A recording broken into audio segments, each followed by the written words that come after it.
ओम श्री गणेशाय नमः। ओम गं गुरुवे नमः। ओम नमः शिवाय। शिवजी सदा सहाय।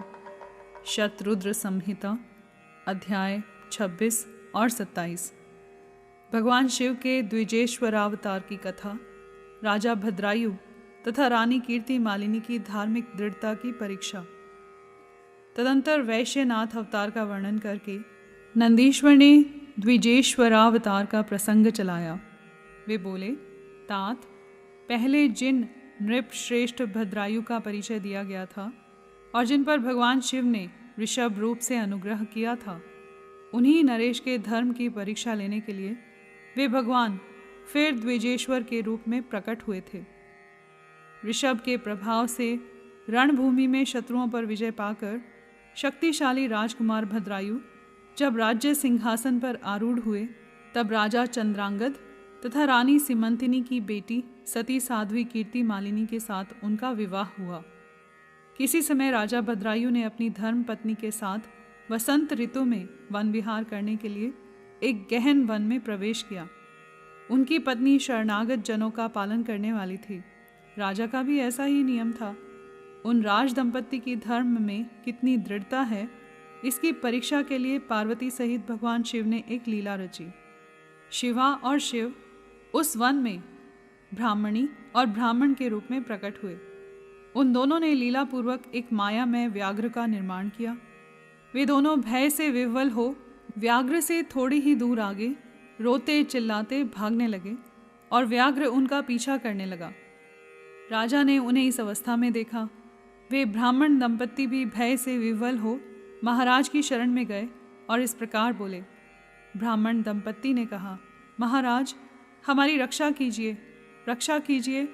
वह व्याघ्र हम दोनों को खा जाने के लिए इधर आ रहा है।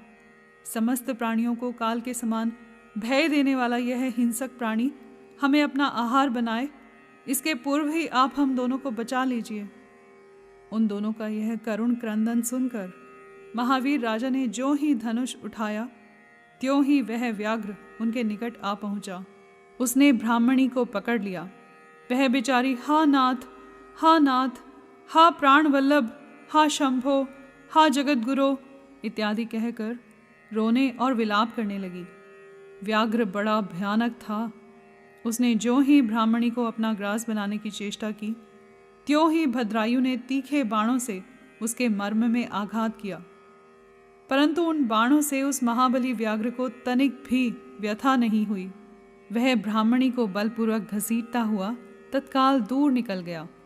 अपनी पत्नी को बाघ के पंजे में पड़ी देख ब्राह्मण को बड़ा दुख हुआ और वह बारंबार रोने लगा।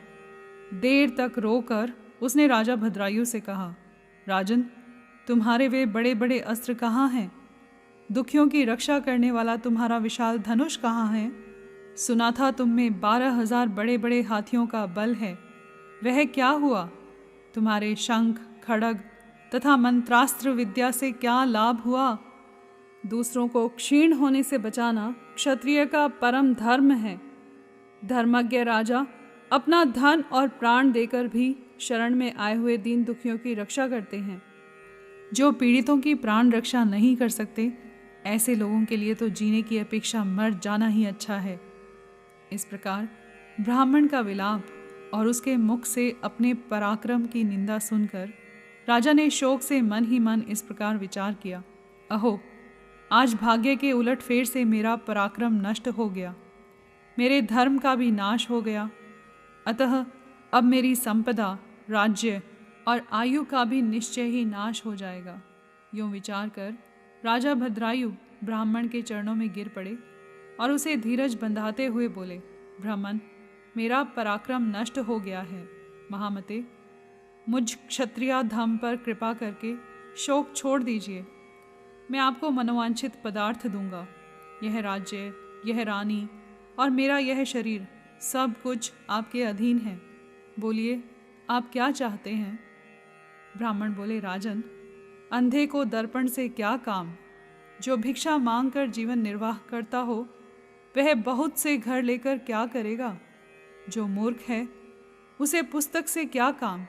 तथा जिसके पास स्त्री नहीं है, वह धन लेकर ही क्या करेगा? मेरी पत्नी चली गई। मैंने कभी काम सुख का उपभोग नहीं किया, अतः काम भोग के लिए आप अपनी इस बड़ी सी रानी को मुझे दे दीजिए। राजा ने कहा, ब्राह्मण, क्या यही तुम्हारा धर्म है? क्या तुम्हें गुरु ने यही उपदेश दिया है? क्या तुम नहीं जानते कि पराई स्त्री का स्पर्श स्वर्ग एवं सुयश की हानि करने वाला है? पर स्त्री के उपभोग से जो पाप कमाया जाता है उसे सैकड़ों प्रायश्चितों द्वारा भी धोया नहीं जा सकता। ब्राह्मण बोले, राजन, मैं अपनी तपस्या से भयंकर ब्रह्म हत्या और मदिरा पान जैसे पाप का भी नाश कर डालूंगा। फिर पर स्त्री संगम किस गिनती में है?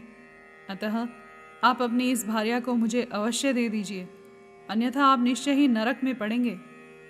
ब्राह्मण की इस बात पर राजा ने मन ही मन विचार किया कि ब्राह्मण के प्राणों की रक्षा न करने से महापाप होगा, अतः इससे बचने के लिए पत्नी को दे डालना ही श्रेष्ठ है।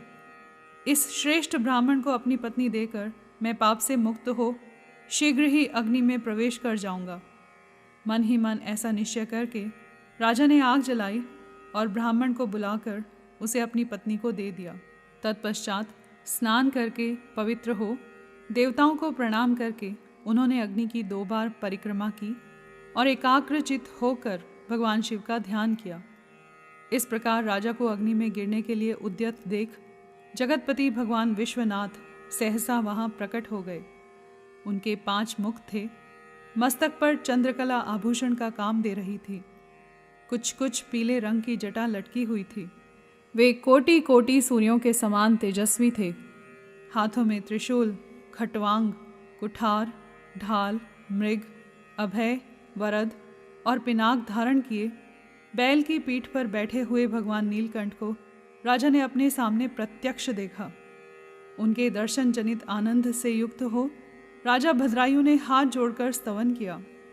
राजा की स्तुति करने पर पार्वती के साथ प्रसन्न हुए महेश्वर ने कहा, राजन, तुमने किसी अन्य का चिंतन न करके जो सदा सर्वदा मेरा पूजन किया है, तुम्हारी इस भक्ति के कारण और तुम्हारे द्वारा की हुई इस पवित्र स्तुति को सुनकर मैं बहुत प्रसन्न हुआ हूँ। तुम्हारे भक्ति भाव की परीक्षा के लिए मैं स्वयं ब्राह्मण बनकर आया था। जिसे व्याघ्र ने ग्रस लिया था वह ब्राह्मणी और कोई नहीं, ये गिरिराज नंदिनी उमा देवी ही थी। तुम्हारे बाण मारने से भी जिसके शरीर को चोट नहीं पहुंची वह व्याघ्र माया निर्मित था। तुम्हारे धैर्य को देखने के लिए ही मैंने तुम्हारी पत्नी को मांगा था। इस कीर्ति मालिनी की और तुम्हारी भक्ति से मैं संतुष्ट हूँ। तुम कोई दुर्लभ वर मांगो, मैं उसे दूंगा। राजा बोले, देव, आप साक्षात परमेश्वर हैं। आपने सांसारिक ताप से घिरे हुए मुझ अधम को जो प्रत्यक्ष दर्शन दिया है, यही मेरे लिए महान वर है।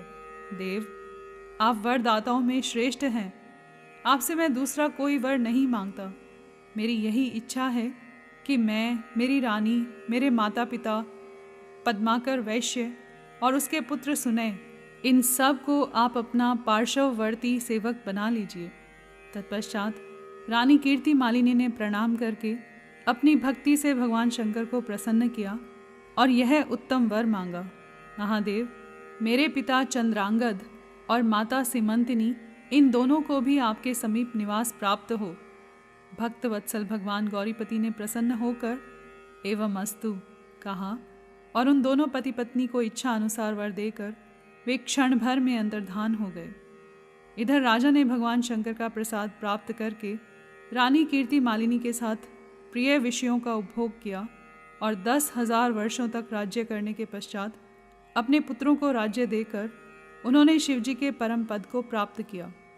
राजा और रानी दोनों ही भक्ति पूर्वक महादेव जी की पूजा करके भगवान शिव के धाम को प्राप्त हुए।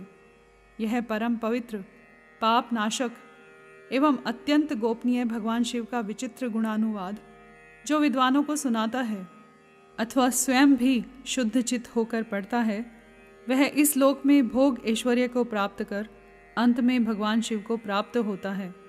यहाँ पर अध्याय 26 और 27 संपूर्ण हुए। कर्पूर गौरम करुणावतारम संसार सारम भुजगेंद्रहारम सदा वसंतम हृदयारविंदे भवं भवानी सहितं नमामि।